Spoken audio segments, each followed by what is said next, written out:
Okay, well, thank you for everyone for coming along. My name's Roger. In case you don't know that, I'm one of the co-founders of Extinction Rebellion. We're very honoured tonight to have Chris from New York, and we're going to be doing an interview and then opening things up to questions from the people watching. Um, I want to sort of just go through a few points before we start. First of all, the views expressed in this video don't necessarily reflect the views of everyone in XR. The idea is for these interviews just to sort of provoke debate and open discussion. And I'm not talking officially on behalf of XR or anything like that. I'm just talking for myself. I've got a few sort of general questions to ask Chris about obviously the whole situation, and then we'll take things from there. The second thing I want to do is just acknowledge that we're in the middle of an unprecedented crisis. The coronavirus has changed everything and is changing everything by the day. And I think we should all be aware of what massive suffering is going on around the world at this moment and is going to get even worse over the coming weeks. And I think we need to look at what's happening with a very serious manner, I think, because this is real.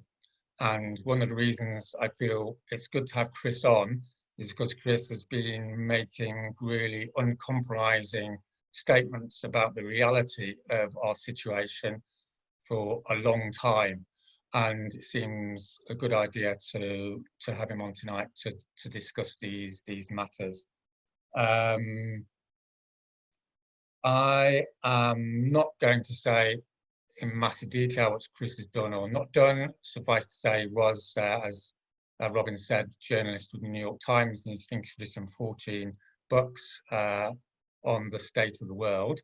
And I am going to open up with a few general questions, and then if that's all right with Chris, then I'll invite some questions from the people watching. Okay, so my first question is, obviously a lot of people know you, Chris, in the States, and I expect a lot of people in the UK who are primarily people watching this video, I guess, haven't heard of you so much. So what I'd like to just start off with, if it's okay, is you just giving a general background to your life and your progress to this point in time. So my father was a Presbyterian minister, also a World War II veteran. He had been in North Africa. I grew up in a small town. I lived next to the church. My dad was the major influence on my life. He was very involved in the civil rights movement. This was at a time when in small rural enclaves, such as the one we lived in, Martin Luther King was one of the most hated men in America. Indeed, people walked out of his sermons. He was part of a group called Concerned Clergy and Laity Against the War, founded by the radical priests, Catholic priests Dan and Phil Berrigan.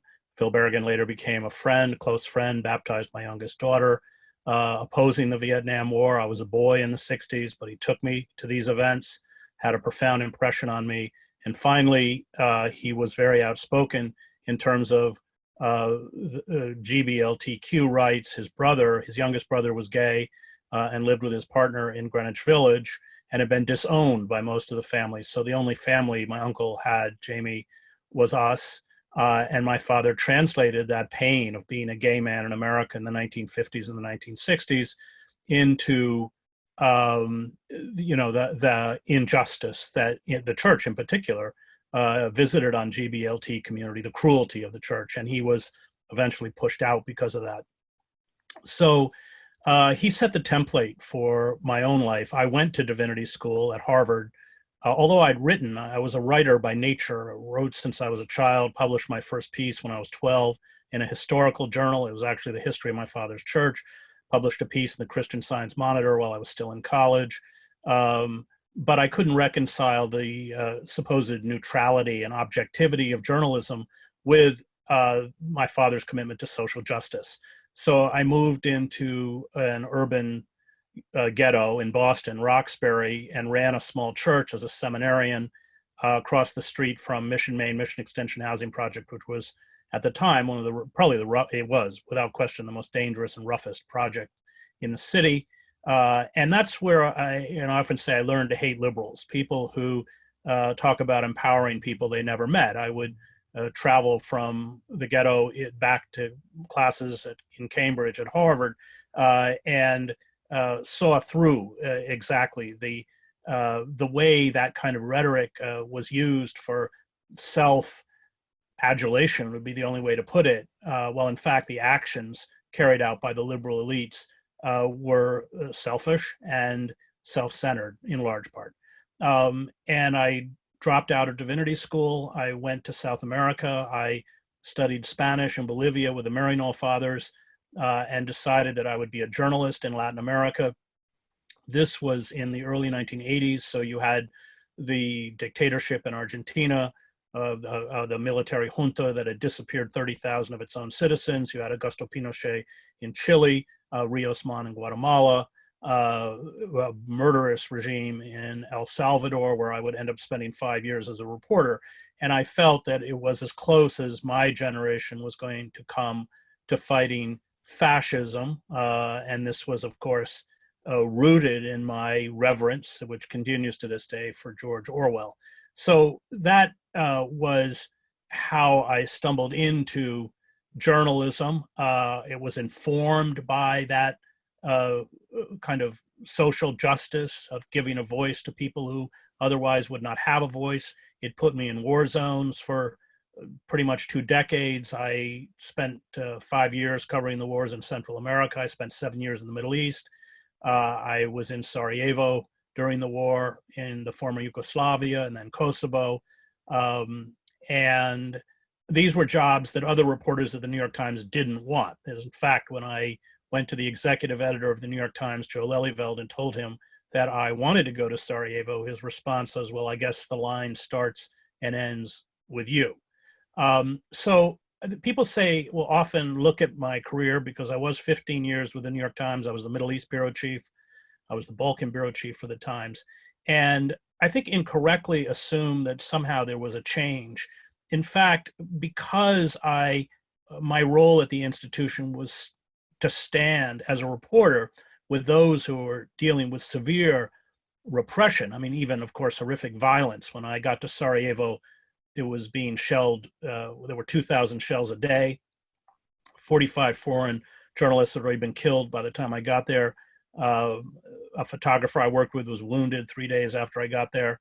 And 24 people wounded, 4 to 5 dead, killed every day. So I imposed myself in those kinds of situations. That's why I spent so much time in Gaza. And I was offered at one point in London. I didn't want to go to London. I had nothing against London. I like England, but I had zero interest in reporting, on the royals or God knows what else you do from a first world country. So I came back to the United States and did a fellowship at Harvard in classics, mostly reading the Aeneid in Latin. Went back to the paper, and that's when my troubles began, because I applied the same kind of radical critique to the Bush administration, the calls to invade Iraq, which I publicly opposed, which angered the paper. Now, one could speak quite frankly about Slobodan Milosevic, and work for the New York Times, but one could not speak quite frankly about George W. Bush and work for the New York Times. And that's what got me into trouble. I was booed off of a commencement stage in Rockford, Illinois in 2003 for denouncing the war. It's on YouTube. And then the right-wing trash media, Fox News, Wall Street Journal wrote an editorial denouncing me. And I was given a formal written reprimand by the New York Times and told I was no longer allowed to speak about the war. And I remember it was an easy decision. I'm not going to pretend it was. My palms were sweaty. I lost my job, not just my job, but my pension. I knew I was cooked. If I continued to speak out, I would not be hired by any journalistic enterprise in the United States. And but I also knew, as I sat in that office, that in order for me to muzzle myself, which is what they were asking me to do, was kind of to pay fealty to my career, but to do that would be to betray my father. And I remember walking out of the building on 229 West 43rd Street in New York, and I think articulating for the first time that what my father had given me, who himself had been pushed out of the institutional church where he had worked for 40 years, was freedom. I didn't need the imprimatur of the New York Times to tell me who I was. I don't have a doctorate, so I have a master's degree. I started looking for a job to teach high school English and coach track. I used to be a track runner in college and high school. And I had written a book called War is a Force That Gives Us Meaning, which I didn't expect anyone to buy. It was kind of an examination of the culture of war after 20 years of covering war. And it just became this massive bestseller, sold hundreds of thousands of copies. And that allowed me to sustain myself as a writer, which I have done ever since. And as Roger pointed out, I examine culture. I wrote a book on the Christian right called American Fascists, the Christian Right and the War on America. I wrote on the collapse of liberalism, a book called Death of the Liberal Class. I wrote on, our post-literate spectacle society. It's called Empire of Illusion, the End of Literacy and the Triumph of Spectacle. I wrote a book with a great cartoonist, Joe Sacco, called Days of Destruction, Days of Revolt, which is written out of the poorest pockets of the United States. Camden, New Jersey, per capita, the poorest and most dangerous city in America. The coal fields of southern West Virginia, Pine Ridge, South Dakota, Native American reservation, where the average life expectancy is 48 for a male. That's the lowest in the Western Hemisphere outside of Haiti. The produce fields in Florida, where literally you encounter examples or scenarios of slavery. I interviewed undocumented workers who at night were chained inside a truck, and their families are threatened back in Guatemala or Honduras if they attempt in any way to report what's going on, this kind of abuse to the authorities. So that's been my work since I came back to the United States. And then I would just also add, because it's important to me, in that I teach in a prison. I teach through Rutgers University. I teach college credit courses to those who are incarcerated, my students who are incarcerated. We graduated 27 formerly incarcerated from Rutgers University this year who had been released, and we conferred degrees, BA degrees, on 33 on the inside. And if you go to YouTube and type in Chris Hedges Rutgers graduation, you can see the graduation talk that I gave. So I think there's a complete, in my mind, complete consistency to both my politics and my commitment, although, of course, working for an elitist, mainstream publication like the New York Times, I think sometimes it's not understood by people who just read the straight resume. Yeah, thanks. So, I mean, one of the reasons, well, I've actually interviewed you before, haven't I? But, one of the reasons I personally have been really interested in your work is because you've had so much practical experience of the real world. And I guess that's pretty rare, particularly in thinkers and intellectuals who haven't actually been on the front line, as it were. And I think this is like, one reason to talk to you tonight is it sort of feels to me, at least, that that real world has suddenly exploded in areas where it hasn't been, let's put it like that, for a long time, 2 or 3 generations maybe. And I have to confess that for myself personally, although I like to feel like I understand the world, I've had moods of feeling a little bit at a loss about exactly what's going on.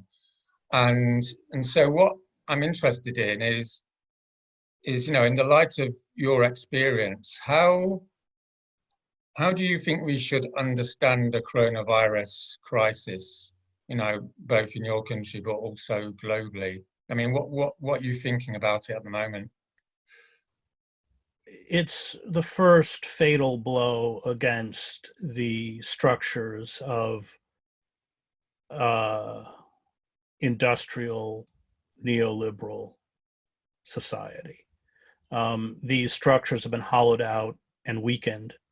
Look at your National Health Service. by the forces of neoliberalism, by these global corporate forces, these speculators and financiers who have seized control not only of national economies. You don't control your own economy any more than we do. We just saw this with the quote unquote stimulus package that was passed today, that provides gigantic bailouts to the airline industries. And we know from 2008 what they're going to do with the money. That's why the stock market has rallied. They buy back their stock, they pay themselves huge bonuses, and they lay off their workers. So we've hollowed the country out. The foundations of capitalist democratic systems, both within the UK and the United States, are weak and tottering. And the coronavirus, the pandemic that now faces us, is the first assault against a structure that's so enfeebled that it can't handle it. This is particularly true in the United States, where we're really in for it here. Just anecdotally, I know numerous people who have what looks like severe corona symptoms, including my friend Joe Sacco, and yet they can't get tested. And one of my friends is a doctor, and she couldn't get tested. And so the number of cases in the United States, because although we had adequate warning, of course, but we didn't have the test kits, we don't have the protective gear. New York City is turning into a disaster zone with makeshift morgues, tents already being set up outside of hospitals. We have projected unemployment now at 30%, economists are saying. I think it was 3.3 million filed for unemployment last week. And you have to remember that because of, unlike Britain, we don't have a National Health Service. It's a for-profit healthcare system. So we have huge segments of the population that are outside of the healthcare system completely. Not just undocumented workers and the 80 million people who are either underinsured or uninsured, but now all of these workers that had employee-provided health insurance, that's 58%, who are losing their jobs. The estimate is that to be treated for the coronavirus, it's $30,000. So you're going to be slapping people who don't have work with these gigantic medical bills, or denying them medical care at all. Indeed, the teenager recently who died of corona was turned away from the hospital because he didn't have insurance. And so we haven't contained the virus. It's spreading exponentially because of a lack of testing. We don't know where it is, so we can't contain it. And we have a structure in the United States which guarantees that people will not receive adequate medical care, or they won't even go in to get tested. Remember, the 11 million undocumented workers in the United States don't have access to medical care, and they're not about to show up in an ER where ICE, the immigration service, can grab them and throw them in a detention center, which is a whole other issue because people are being warehoused, including children, in these detention centers where the virus will spread. We also have 2.3 million people in our system of mass incarceration. That's 25% of the world's population. Once the coronavirus gets in those prisons, it will rage because of the close confinement. And of course, one of my worries is that corona's been identified in the Gaza Strip, which is one of the most densely populated and spots on Earth without not only just adequate medical care, but even adequate supplies of clean water. And I really think this all goes back to the destruction of the kinds of institutions that certainly were put in place in the New Deal in the United States, were put in place in old labor and then dismantled by Tony Blair and Margaret Thatcher, and later Tony Blair and quote unquote new labor, dismantled in the United States by Reagan, and then our version of Tony Blair, Bill Clinton, and Joe Biden, let's not forget, was an integral part of this. And so the system has been reconfigured to serve the interests of these global corporate oligarchic elites for a long time at the expense of the rest of us. And now, because of the stress caused by this pandemic, we're paying for it. I don't see how we're going to come back from it. Certainly not like before. You have the capitalist class, and we've seen it with Trump, call for this ridiculous idea that you can return to work by Easter Sunday, because they would rather 1, 2, 3, 4% of the population, and of course the most vulnerable part of the population, die rather than see the economy go into a tailspin. It's going to be, I mean, one thing's going to trigger another. I mean, so Americans, if you have a certain income level, you may get a check for $1,000, which is ridiculous. It's going to get funneled right back into your landlord's pocket or the credit card companies or something else. But then what? We're already hearing about rent strikes. There's one underway in St. Louis, and that's because especially low-income people can't pay their rents. And then what happens? This is a accelerating problem as we speak, and wasn't even addressed by the stimulus package. It's a terrible word, but the bailout for big industry that was just passed today. So what happens then? Well, if history is any guide from 2008 and from today, then the huge multimillionaire slumlords like the Kushners, this is Trump's son-in-law, will get bailed out and the people will be on the streets. So the system doesn't work, or doesn't work for us. And as these stresses multiply, and as the system fails in any meaningful way to rectify the suffering or address the suffering that is gripping larger and larger segments of the population, then the problem will only be exacerbated and made worse. I mean, what did we do with this bailout package? They extended unemployment benefits for 4 months. I mean, this is ridiculous, and it phenomenally short-sighted, because it will create social unrest and social upheaval. What direction that will take, I don't know. The United States has a large segment. I mean, most of them support Trump, who are in essence fascistic in their outlook. As the situation deteriorates, I have no doubt that Trump will do what he has done in the past, which is to incite violence and exacerbate racist attacks against people who will be blamed for the breakdown, undocumented workers. I mean, now we've got Chinese Americans, liberals. We're already seeing Trump's effort through lawsuits to muzzle the press. I mean, we're headed, I think, I'm worried. I mean, certainly in the United States, I can't speak to Britain. I don't know it as well, but certainly in the United States, we're headed to a very kind of frightening corporate totalitarianism. And we have created both legally and physically the mechanisms to put that, in essence, totalitarian system in place in our deindustrialized urban pockets where poor people of color live, where there is no work, and the only work you can get is in the illegal economy, which pushes you right into the prison system, the jails and prison. We have militarized police. By that I mean police who are issued military-grade weapons. That's long-barreled weapons, Kevlar vests, armored personnel carriers. If you watched the riots in Ferguson, you saw it, or the uprising in Ferguson, you saw that equipment, and with 50 caliber machine guns mounted on top, aimed at unarmed protesters in the streets. That with a flip of a switch can be used throughout the whole country. And we've created legal mechanisms, largely through terrorism laws, which have been used quite ruthlessly against Muslim activists in the country since 9/11, to strip you of habeas corpus, due process, even impose secret trials where defendants are not allowed to see, or including their lawyers, the evidence that's being used against them. So it's all there. It's all ready to go. Hannah Arendt writes about this in Origins of Totalitarianism, where she warns, and she herself, of course, after spending 3 weeks imprisoned by the Gestapo, is expelled from Germany and stripped of her citizenship. So she's undocumented in France. She's stateless. And she writes about the phenomena of being stateless.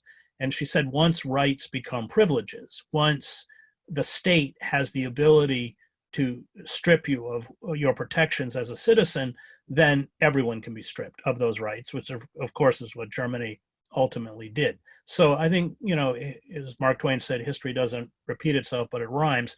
There are lessons of the past that we should heed, and I'm very worried. I mean, on a personal level, I'm worried for my children, but I'm also worried for where the United States potentially is headed. Yeah. Well, I mean, I feel like a lot of people have been waiting for something to happen, right? Because there's so many tensions and so many dysfunctions in the systems that we have to live through. And I was wondering if you could say a little bit about some of the underlying structures that have led us to this situation. I mean, you've been writing books since what 2000 about these structures, and there's a deeper story here, I guess, that you've written about, is why Western societies have come to this place of vulnerability, and where we are today. So maybe referring to some of your books, maybe you can say a little bit about these underlying processes. Well, I'm not a Marxist in the sense that I don't buy into Marx's utopianism of the proletariat state.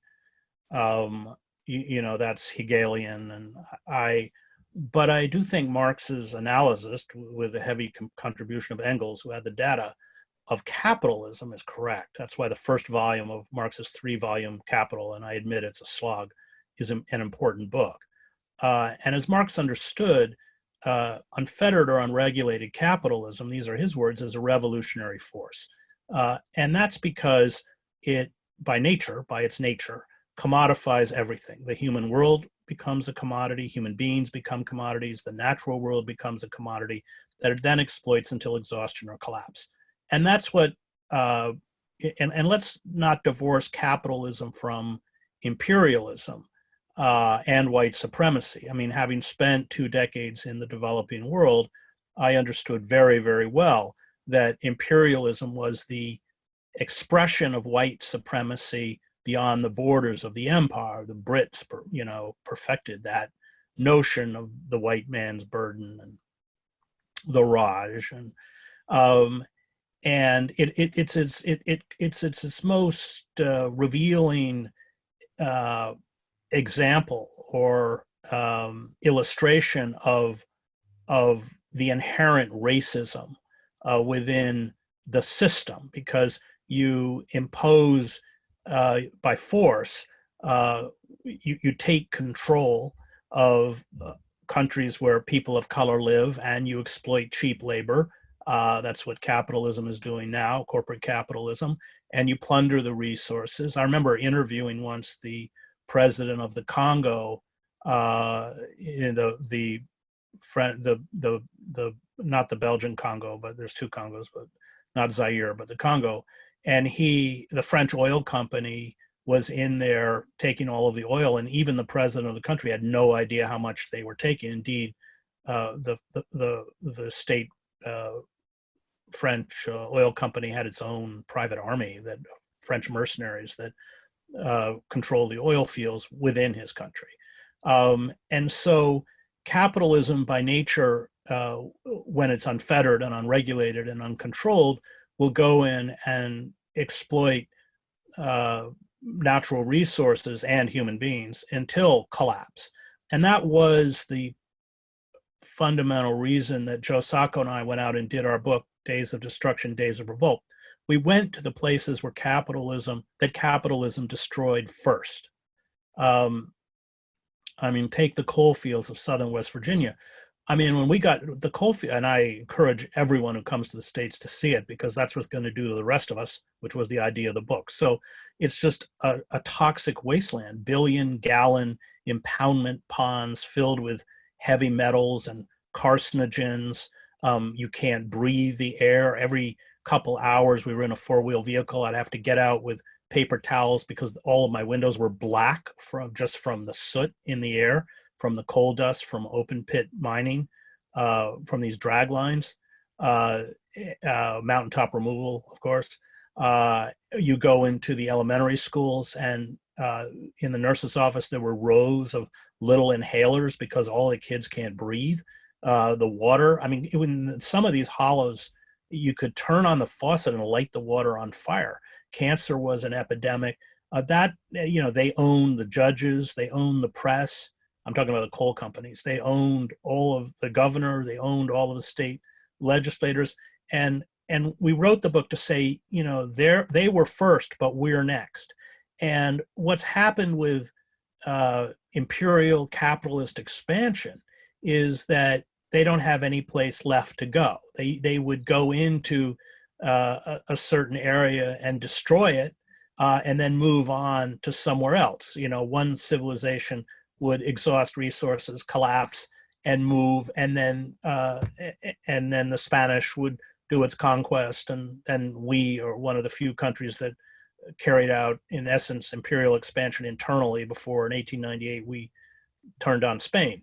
But what do they leave behind? Now there's nowhere else to go. It's been 400 years of pillage, looting, environmental destruction, and the game's up.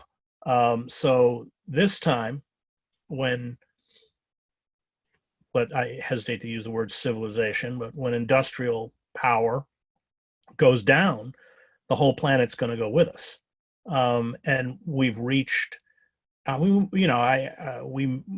there's strong evidence we're beyond the tipping point. We're certainly, which XR knows, in a period of mortal peril, existential peril. And we're powerless just as we're powerless to get our government to respond in a rational way to this pandemic, we're powerless to get them to respond in a rational way to the ecocide that ultimately will kill all of us, because this is the nature of unfettered and unregulated capitalism. And I'm a Presbyterian, actually I am ordained, but I come out of Calvin, very dark view of human nature. I don't like capitalism. I see it as the enemy, but I also realize that not everyone, but a significant portion of human beings are dominated by self-interest. But if you don't regulate and control that self-interest, then it destroys your society. And that's what's happened, with the difference being, instead of the old capitalist class, the people who ran the textile mills in Birmingham or Manchester, it's a global capitalist class that has moved manufacturing into, don't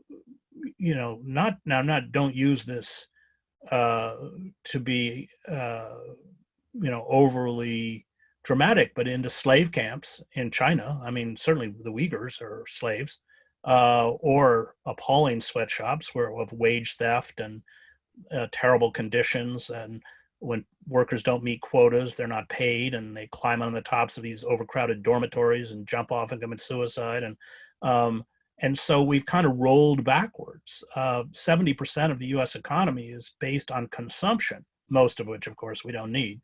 And that's what's freaking out the capitalist class. This pandemic has essentially shut that consumption down. And so, you're watching seizures within the capitalist system that are quite profound and quite dramatic, and maybe hard to roll back. And with those seizures will come profound social dislocation. Yeah. So, I mean, how I see it, and I think how you see it, is that, the climate crisis, obviously Extinction Rebellion is primarily orientated towards, is the inability to deal with it is an outcome of some of these things you've been talking about. And I suppose for a lot of people, it feels like the coronavirus is a precursor to the climate crisis. There's a lot of similar dynamics. Its inability to assess risk, its inability to protect those that are vulnerable. Is that how you would see it, the larger sort of climate crisis situation? Yeah, because the climate crisis, we know, will create a very similar phenomena, in that it will destroy coastal cities.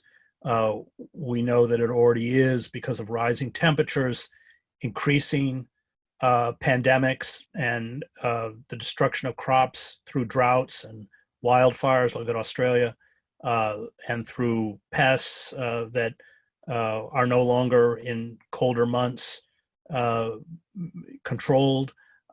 So yes, I look at this pandemic as, I hate to say it, but the beginning of the end. It's even if we get through it, and in the United States, there are going to be a lot of people who die because of the tremendous ineptitude on the part of the corporate elites here.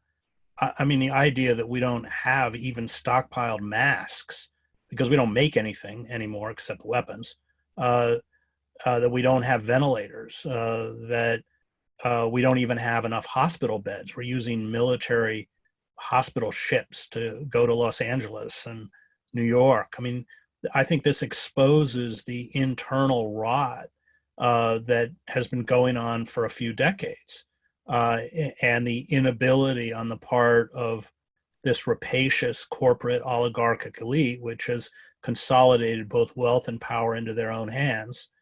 Ralph Nader, who I admire and is a friend, and I was a speechwriter when he ran, calls these people traitors, and he's right. They're absolutely traitors. They have no loyalty. They'll use the resources of the state, whether it's the Federal Reserve or the military or the courts or the legislative bodies, to further their own interest. But they're incapable of understanding or fostering in any way the common good. And there's two rules. There's one rule for them. Trump, his entire life, has been an example of this. There's one legal system for them, and there's a completely different system for us. Matt Taibbi wrote a book about this, which is good, called The Divide. And that's right. And I think the great mistake on the part of liberal elites, and this would be true for people who supported Sanders, and I was quite public about this in 2016, and I think I've been proven right in 2020, is that the Democratic Party, which is, as Ralph says, it's just one, it's a duopoly. It's one corporate party. You just get to pick which flavor you want. Do you want to be a nativist, racist, Islamophobic, homophobic, with a Confederate flag plastered on the back of your pickup, or do you want to be inclusive and tolerant and want to have a woman president or a gay president or an African-American president? Actually, Obama wasn't African-American, he was biracial. His father was not from the United States.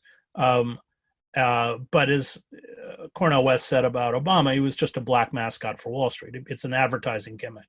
On all of the substantial issues, whether it's imperial power, we just saw it with this bailout bill, whether it's free trade, whether it's the security and surveillance state within the state, there's no difference. They argue over what Freud called the narcissism of minor difference. These are largely cultural issues, some of which are important, certainly women's right to choose without question, but they're tangential issues to political issues. The cable news shows will spend all of their time, having people fight over these issues. And I think, but it's really a way to cover up on how on all of the major issues this latest trade bill, which was passed to replace NAFTA, which is just NAFTA with another name.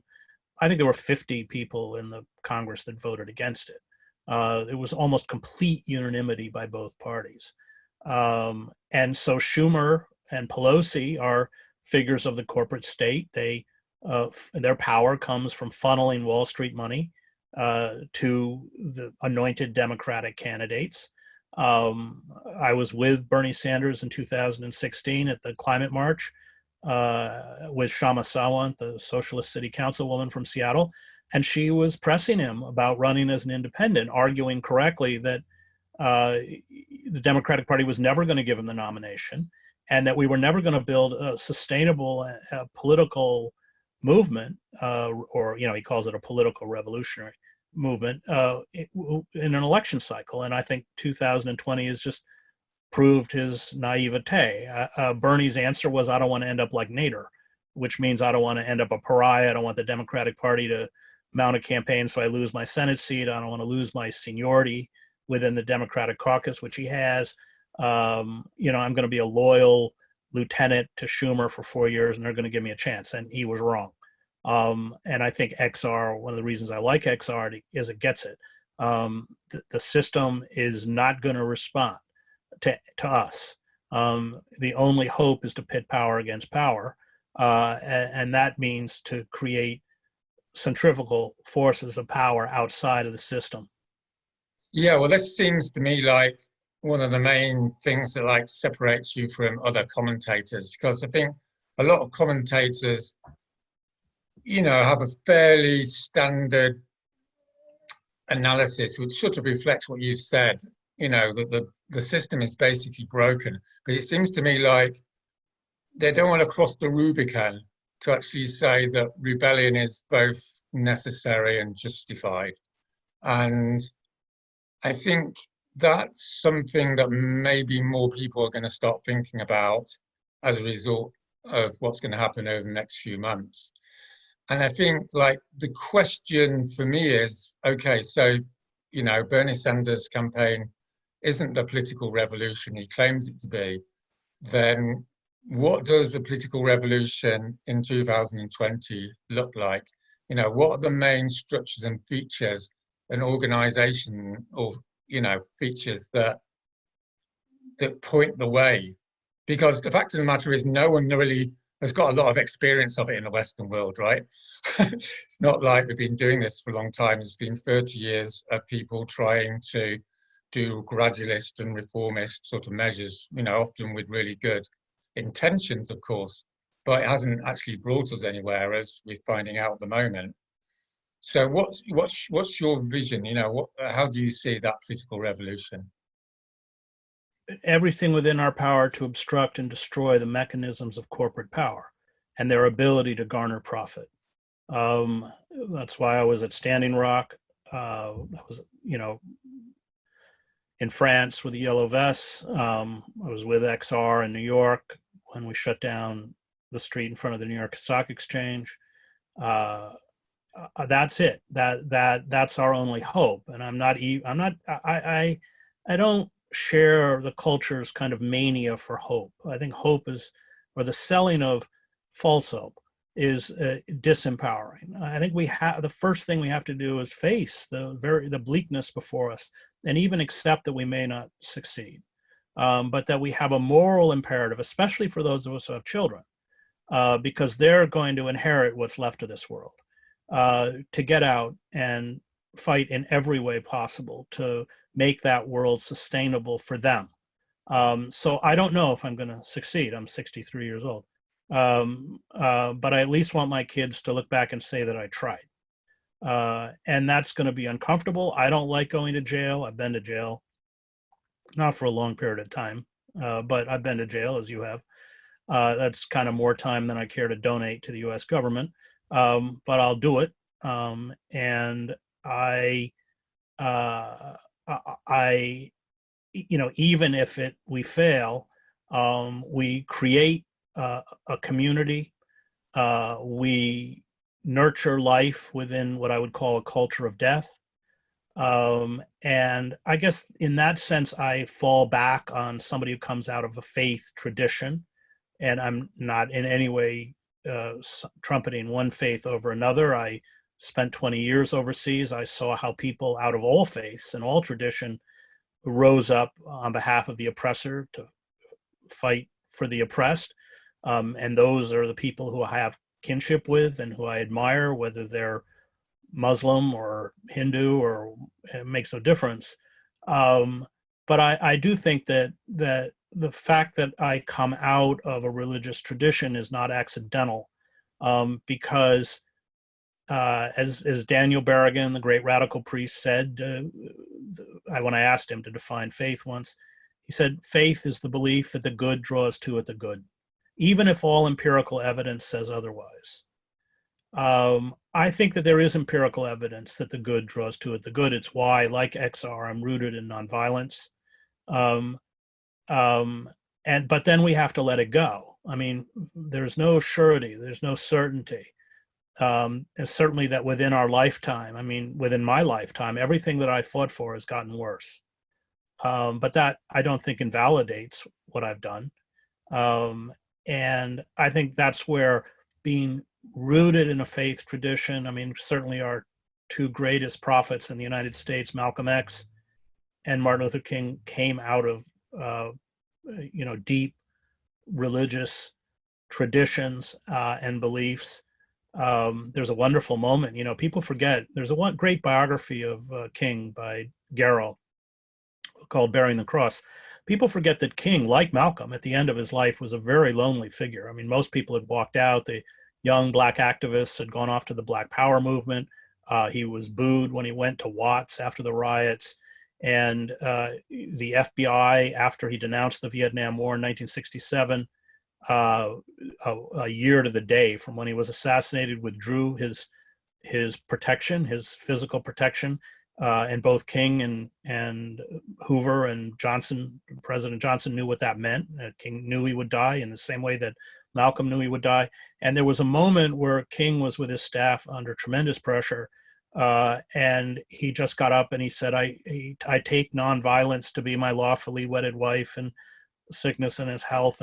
And I think that at that moment you saw the power of faith, that King himself was watching his movement disintegrate. He knew his life was going to be terminated very soon, and that is finally what sustained him, in the same way that that's what sustained Malcolm X. Yeah, and I think this is again something that separates you from a lot of conventional sort of commentators that, to my mind, seem to be still transfixed with a sort of material utilitarian sort of rationale for action, which is, we can make things better and we need to work out how to do it, and then we go and do it, and if we can't, then we don't act.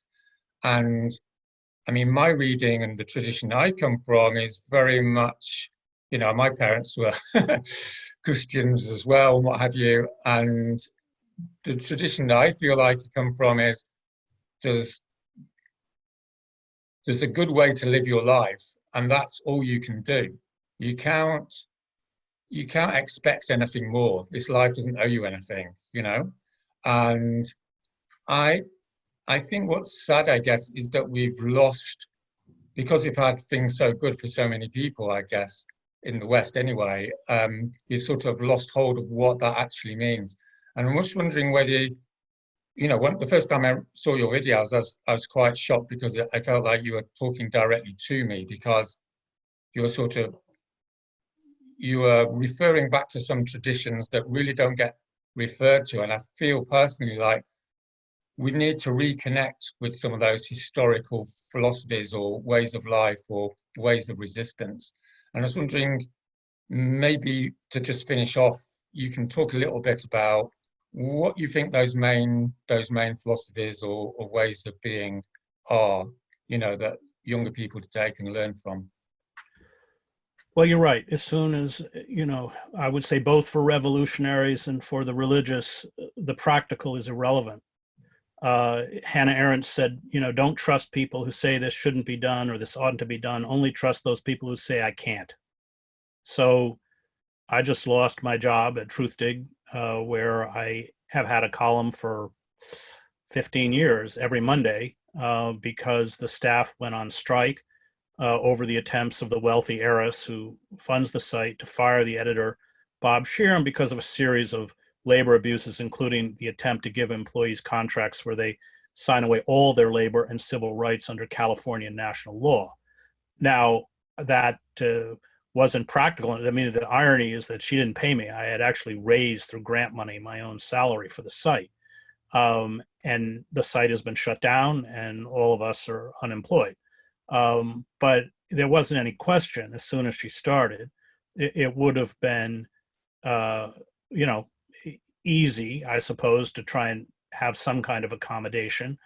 But I couldn't stand by and watch what she was doing to Bob Scheer, one of the legendary journalists in the United States, the former editor of Ramparts, and he's almost 84 now, one of the titans of American journalism. And at the beginning, it was just me. I mean, I called him and said, well, if she pushes you out, you're not going out alone. it ended up snowballing, and the entire staff went on strike. And so, and some of these editors have taken, that's the only source of income they had. So the economic cost for them is far greater than for me. I am in the midst of writing a book, and I have a television show, and they don't. So they're far more courageous than I was. But again, it's that, you can't, it's not about what's practical, it's about what's right. And I think that when you take what you believe, insofar as you can determine it, as a moral stance, and you don't pay a cost, then it's probably not that moral. I mean, most moral stances, if they're truly moral, I mean, we all can, talk about the evils of Jim Crow or something, these kinds of horrible systems of the past. But one of my problems with this church in the United States is, where are they on mass incarceration, which for me is the civil rights issue of our time? They're nowhere to be seen. So the rhetoric of the liberal class never matches its actions. But I think for the revolutionary, the radical, and ultimately the religious, it does come down to, as Aaron said, I mean, I can't. It's what's right or wrong, no matter what the consequences are. And not only that, but it's right or wrong no matter what the outcome is, even if the outcome, at least in the short term, appears to be detrimental to what you say and want. And I'm going to be very hard to pick up. I mean, the editor called the Nation magazine, they don't want me. I mean, they don't want this kind of critique. I mean, I'll find somewhere to go. But life's short. You learn that in war. And in the end, you want to look back and, not regret that you didn't stand up, not regret that you were crippled by fear or self-interest, that your life meant something. I mean, that comes down to the fundamental question of what constitutes a life of meaning. And as Faulkner said, every life viewed from the inside is a failure. We're all, in that sense, failures. But I know that, Auden said, these ironic points of light that flash out wherever the just exchange their messages. I mean, I am propelled forward by these figures like my father, who stood up at personal cost in the past. I can't betray them, and I won't betray them. And they allow me to define what is a life of meaning for me, even if the rest of society not only doesn't recognize it, but even attempts to negate it. And I think that is the power of, we would say, bearing witness, doing what is right. That there is, I mean, Berrigan became a close friend before he died. The great radical priest burned draft records with homemade napalm, and then stood there praying until they arrested him, put him in a federal prison for 23 months, broke into nuclear sites and poured his blood over weapons. He just wouldn't stop. And when you have those kinds of bonds, those kinds of relationships, and especially as you age, as I'm aging, in many ways, their presence becomes more real than the presence of people around you. They're constantly, I mean, it's very close to the theologian James Cone, who we just lost.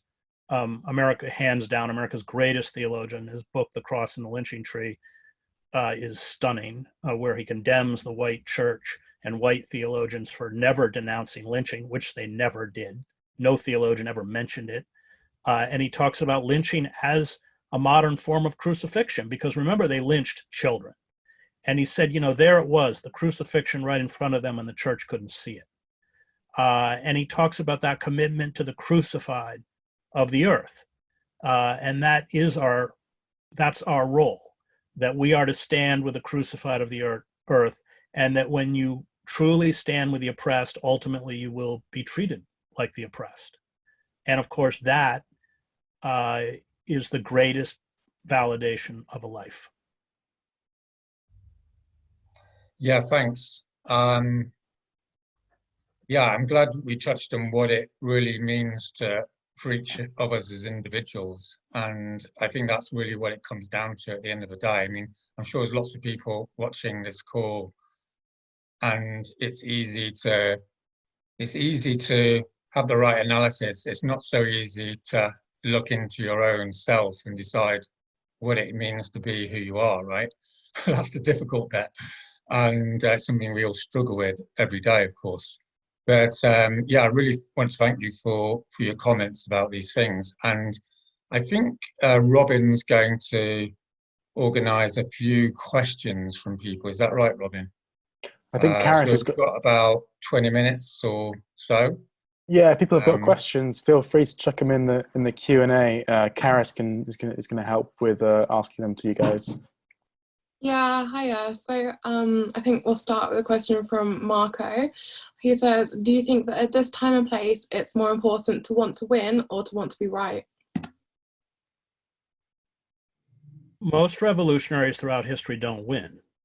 Most of them get extinguished. That's just a historical fact. And the theologian Reinhold Niebuhr says that, what revolutionaries or people who revolt, rise up against the system are endowed with is sublime madness. And by that, he means that the traditional mechanisms of liberal reform don't work. They're too tepid, they're too intellectual. And Niebuhr adds that the problem with liberals is that they don't ultimately understand evil. And so if you stand up and your criteria is to win, then you're going to be easily demoralized and defeated.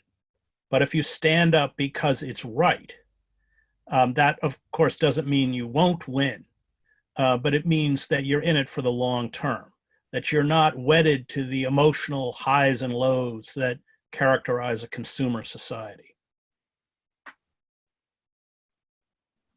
Yeah, so next we have one from Jason. He says he's a podcaster in Guatemala.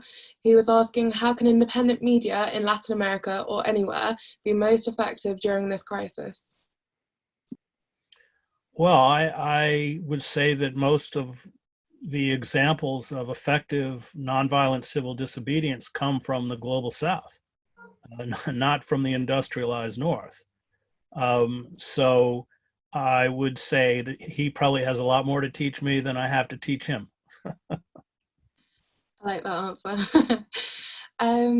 So Todd has asked, if civilization does make it through this crisis, how can we best direct attention to rebuild economies around something like donut economics, which factors in the Earth's resources? So the nature of capitalism is that it only defines itself by what it's against. Communism, socialism, because its own nature is so venal and self-centered. And when the Europeans and Euro-Americans carried out their campaign of genocide against Native Americans, it wasn't only to steal the land and the buffalo herds and the gold in the Black Hills. It was to destroy a competing communal ethic, which was completely opposed to the ethic of capitalism. In an indigenous culture, people who hoarded things for themselves were despised. Either everyone ate or no one ate. And I think that ethic was as threatening to capitalism as, and perhaps most threatening to capitalism. So we have to, as indigenous communities around the world have reminded us, recover that communal ethic where everyone eats or no one eats, where those who hoard material possessions and power for themselves and their own are thrown out and despised. I mean, the great indigenous leaders like Sitting Bull, I think, offer examples for where we have to go. And Sitting Bull, scathing contempt for Europeans and Euro-Americans who thought they could buy and own land I think, directs us or helps us rediscover a kind of ethic that might make it possible for pockets of human society to sustain themselves, at least for a while. Yeah, that's great, thank you. So we've also got one here saying, a question for Roger and Chris. It seems that we're finally getting a dose of what government and media telling the truth is like. Does this change the way that XR should look at this demand? Because it seems like the government is still inadequate even when the truth is told. Well, I'll let Roger start with that. Are you talking about which government? I mean, as awful as Boris Johnson is, and he's certainly awful, we win the prize for, utter insanity. Yeah, well, there are degrees of insanity as we're discovering in this crisis, aren't there? I think the Brazilian guy gets the top prize at the moment. But yeah, I mean, the way I see it is that in terms of the broader climate crisis, is there's still a fundamental denial of responsibility by governments to look at physical reality. And for me, like, the coronavirus is a really clear example of where nature decides it's going to do something, and because our culture and our political class doesn't recognize that nature has any power or any say, then it ignores it until it's too late. And for me, like, there's a direct analogy here of not telling the truth about the broader geophysical situation, which is, really straightforward, as we all know, that if you put carbon into the atmosphere, then you're going to destroy the weather systems and have mass starvation. And that's the extremity of that risk is simply not existing. I mean, I think it's an open question. I don't know what you think, Chris, but I think this crisis may go some way to actually reminding ordinary people, anyway, that there is a natural world out there, and it needs to be considered. I don't know. What do you think? We're learning a lesson in the danger of human hubris. You go back, and I studied classics and read, all of the great classical playwrights, Sophocles, and that was a persistent common theme, that human hubris would destroy you, because there were natural forces beyond your control, that if you didn't honor, and if you thought you could dominate, would crush you. And that's precisely what's happening. Consumer culture is kind of an anathema in the sense that it revolves around the cult of the self, the sense of total empowerment, extended, of course, through the access to machines, even immortality, the obsession of the culture with youth. All of this has fed very dark proclivities that are within all of us.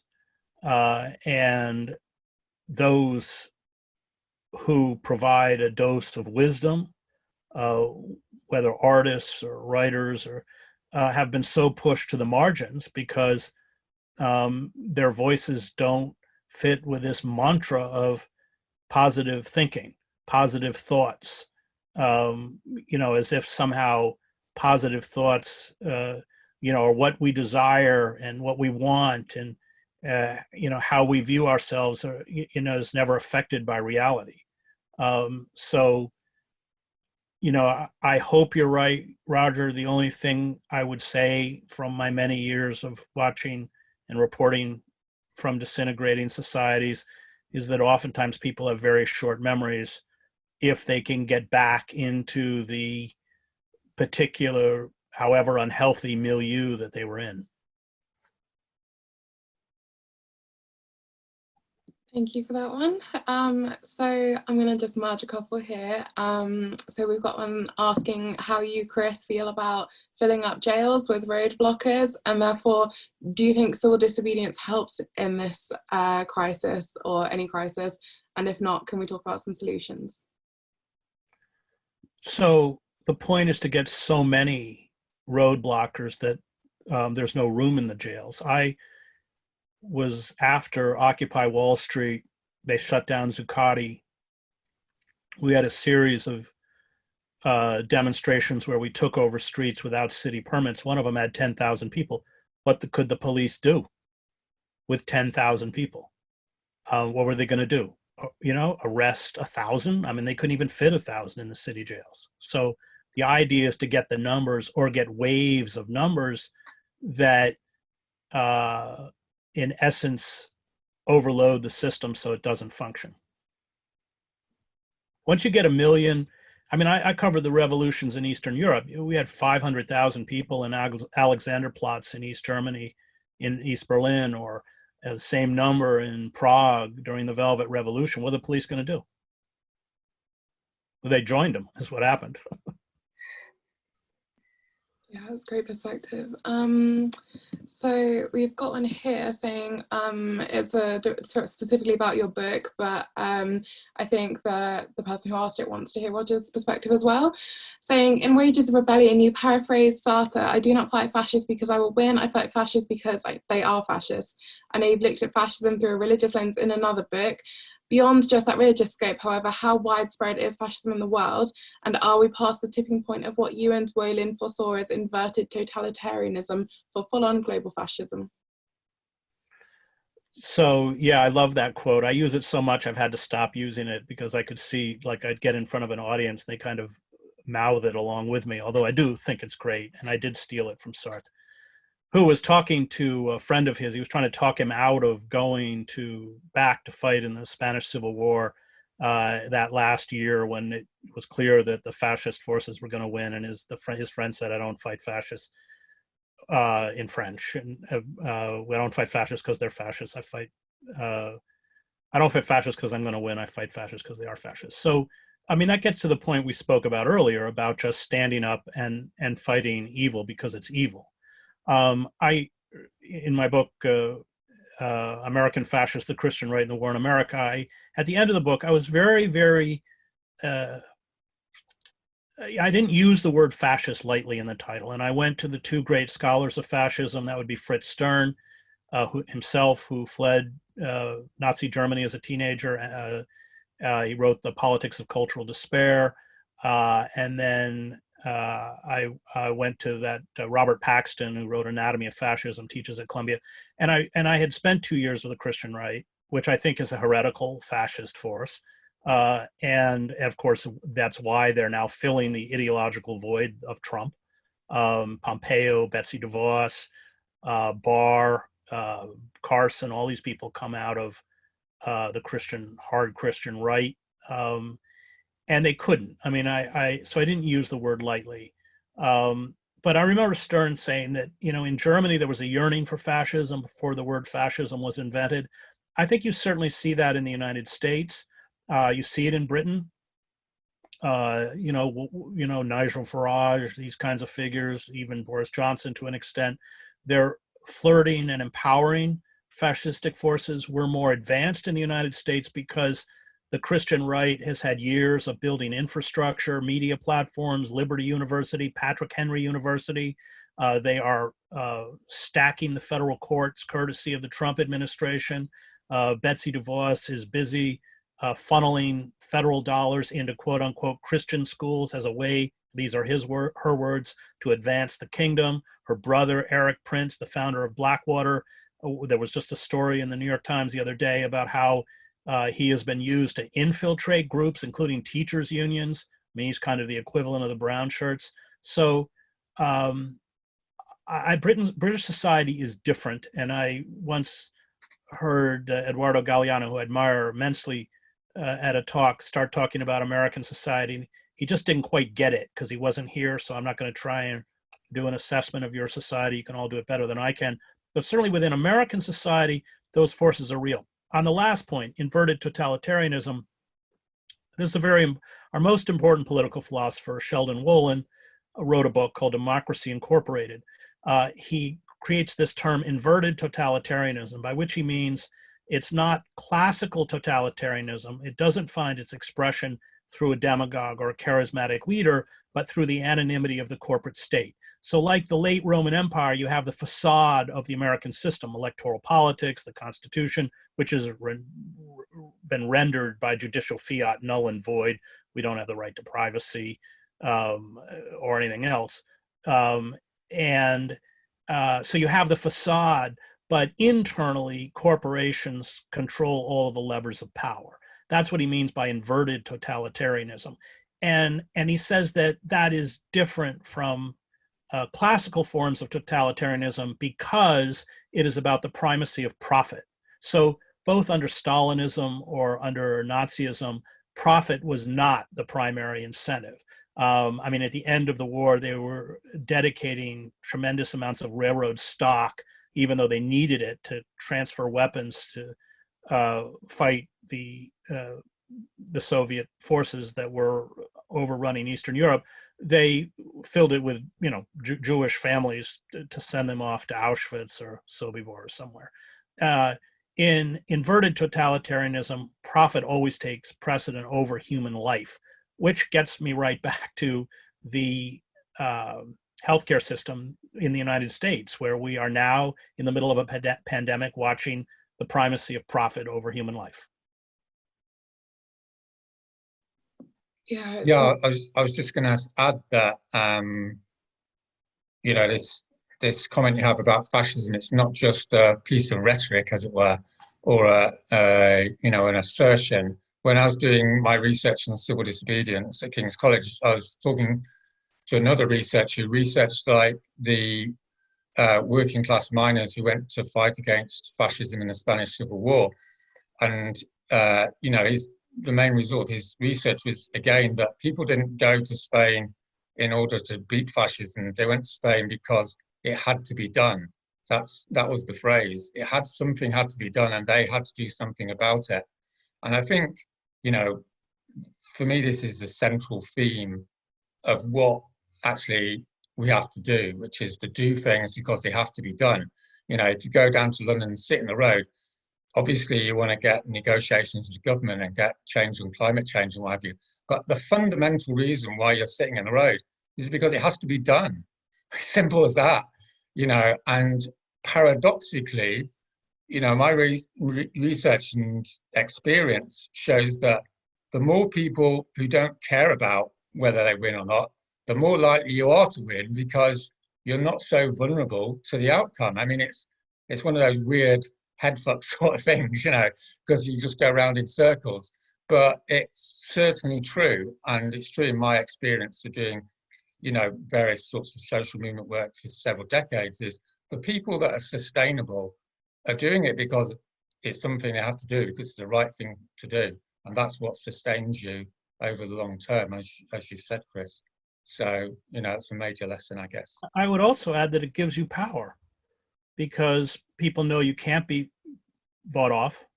People know that you're not going to be dissuaded through an argument about why this doesn't make sense, and maybe you should go talk to the Democratic leadership. It gives you a kind of power because they know that you're unwavering. So I would agree totally. It's kind of paradoxical that your power comes from the point where you don't really care whether it succeeds or not. That's where your power comes from. Yeah. And there's a good quote I found recently from Larry Kramer, who is one of the key activists in the ACT UP campaigns around AIDS. And I think I've got this right. It said something along the lines of, we didn't give a flying fuck what people thought of us, and that's what gave us our strength. And that's a really interesting point of view. You didn't really beat around the bush, that guy. But that's exactly right. I remember I was very critical of the Black Bloc and Antifa during Occupy, and I spent a lot of time in Zuccotti, and some of the Occupy activists who weren't Black Bloc said, well, it's hurt the movement, and everybody admired you, and now they don't. And I said, the moment I need your adulation, I'm finished. It doesn't matter what you think of me. It doesn't make any difference. My job, at least insofar as I can do it, is to speak the truth, even if it's an unpopular truth. It's not to, I'm not running for anything. I'm not a politician. I'm not trying to be popular. I don't care whether I'm popular or not. And I think that quote from Kramer is exactly right. As soon as you give a fuck about what people think, actually, Dwight MacDonald, a great social theorist, wrote a essay called Mass Cult, Mid Cult, which is very good. And it's about the danger of intellectuals appealing to mass culture, and thinking that their influence is determined by the numbers of people that are able to reach, going on MSNBC or something, which didn't exist when he wrote it. But that's right. That's not actually their power. So yeah, that's we, or those of us who, certainly as a writer, who attempt to explain reality, as soon as we get caught up in what the potential reaction might be, or what the reaction is, then we lose whatever power we have, I think. I think that's a really good point for everyone within XR. You do it because you have to. I think that's really important. So I guess just another important question for moving forwards, Roger, and I guess Chris, from your American perspective, what do we need to be doing in the UK to keep post-COVID subsidies and bailouts from going to ecocidal industries? And Chris, if you could interpret that in any way, that would be awesome. Well, I guess I'll begin. I mean, we just passed this bill today, which does precisely that. I think that, we're going to have to build organizations of resistance, things like rent strikes. They're going to have to rent strike anyway because they don't have any money to pay the rent if we hit projected unemployment levels of 30%. That this, the system responded the way it did because it doesn't have any pressure from us. We don't count. It costs staggering $1 billion to run for president. The people who pay for it are not paying for it because they love democracy. The elected officials get to Washington and the lobbyists write the legislation.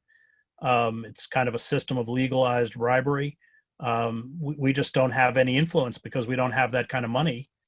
We don't have that kind of clout. So what we do have is numbers. And through those numbers, we do have the ability to, in organized and concerted fashion, cripple the profits and the economy of the ruling elites. And that's our only hope.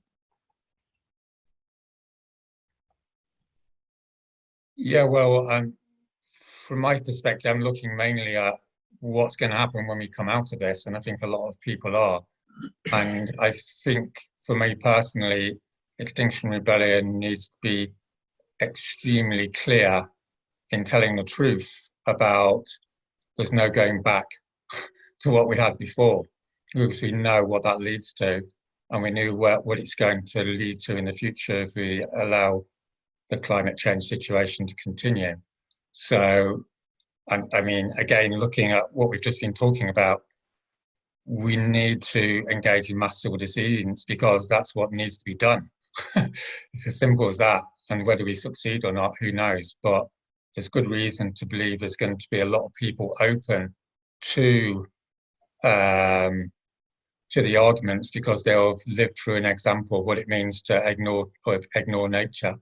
So we'll see, of course. Shall we have one more question before we finish? Is that okay? Yeah, that's great. Yeah, so I guess to round up what you were saying there, someone has asked, given that we know the state is simply not going to respond in any meaningful way to the climate and ecological emergency, should we be straight back onto the street disrupting non-violently as soon as the coronavirus restrictions are lifted? Of course. That's the only mechanism we have. And in some ways, the coronavirus is a gift to the security and surveillance state because it's dangerous and people shouldn't do it right now, to form crowds where people are cannot practice social distancing. So unfortunately, the nature of the pandemic and the imperative that people isolate as much as possible, not only for ourselves, but more importantly for vulnerable communities, allows the forces that we are opposed against to consolidate power without mass resistance. However, there are mechanisms we can use, and I go back to that rent strike, that don't require people to get out in the street, and those mechanisms have to be used, and they have to be used soon.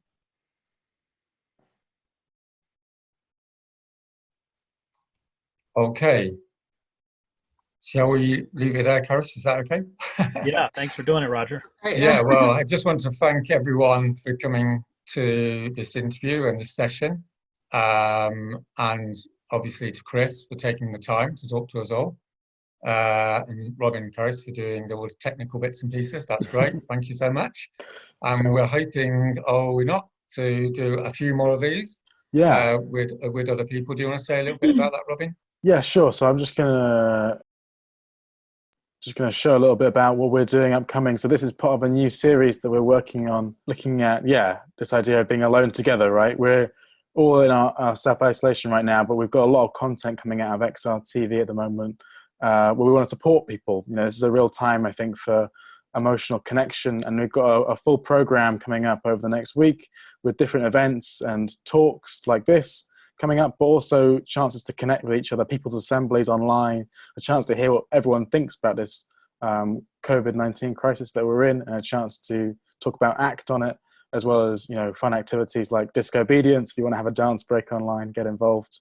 So tomorrow we've got economics and the crisis, coronavirus, climate change, and what needs to change. That'll be with Paul Mason, and commentator and former economics editor for Channel 4 and BBC Newsnight, and also with Molly Scott Cato. So we really want to boost this program and help it grow. So if you can, people who are watching today, can you please support Extinction Rebellion to fundraise in a way that we can really continue this fight for life on Earth. As it says, COVID-19 has changed many things, but the rebellion must not stop. So if you're watching here tonight, please do go on and click on giving a monthly donation by direct debit and support us through the rebellion to help make this happen. We'd really appreciate anything you can give towards this work. And thank you so much for your time and efforts involved. Right. Well, thank you very much, and keep safe, everyone. Great. And thank you again, Chris. Okay. All right. Thanks, everyone. All right. Bye. Bye-bye, everyone.